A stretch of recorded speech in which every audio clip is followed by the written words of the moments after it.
Good morning, children. Today we will study about the working capital. We have already studied about the fixed capital. Now, what is working capital? Working capital refers to capital requirement for day-to-day working of an organization. So, whatever capital requirement is there for the day-to-day organization of the business, money required to run the day-to-day working of the business is called the working capital. While fixed capital is what? It is for the long-term investment. Apart from the investment in fixed asset, every business organization need to invest in current assets which can be converted into cash or cash equivalent within a period of 1 year. So the money which is invested in the current asset which can be converted into cash or cash equivalent within 1 year is called the working capital. They provide liquidity to the business. So working capital provide the liquidity to the business. Working capital is of two types: gross working capital and net working capital. Investment in all the current asset is called the gross working capital, whereas the excess of current asset over current liability is called the net working capital. So investment in all the current asset is called gross working capital, whereas the excess of current asset over the current liability, if the current asset is more than the current liability, then that is called the net working capital. While investment is in all of the current asset is called the gross working capital. Now, what are the factors that affect the working capital? The first factor that affect the working capital requirement of an organization is nature of business. A trading organization needs lower amount of working capital.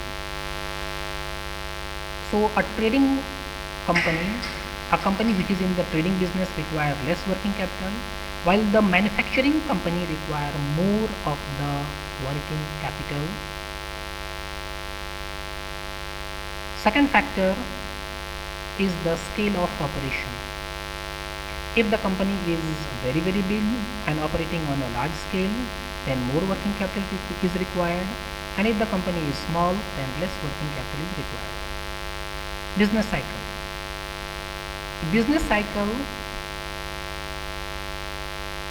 in the time of boom, more production will be undertaken, and so more working capital is required. So business cycle, when the business is very fast, high production is done, at that time more working capital is required. But at the time of depression, when the business is not good, then less working capital is required. Fifth factor is credit allowed. If credit is allowed by the concern to the customer, then it will require more working capital. If the company is giving the goods to its customer on credit, then more of the working capital is required. But if the company is doing the cash business, not giving more credit, then less working capital is required. Credit availed. Sixth factor is credit availed. If the firm is able to purchase raw material on credit, so if the company is getting the raw material on credit from its supplier, then less working capital is required. And if the company is not getting the raw material on credit from its supplier, then more of the working capital is required. Seventh factor is inflation. Working capital required is more determined by price level changes. For example, during inflation, price of the raw material increases, wages also increases. As a result, more working capital is required. But when inflation is less, then less working capital is required. Operating cycle or turnover of working capital. Turnover means speed with which the working capital is converted into cash by sales of goods. So the speed at which the working capital is converted into cash by the sale of the good is called the turnover capital.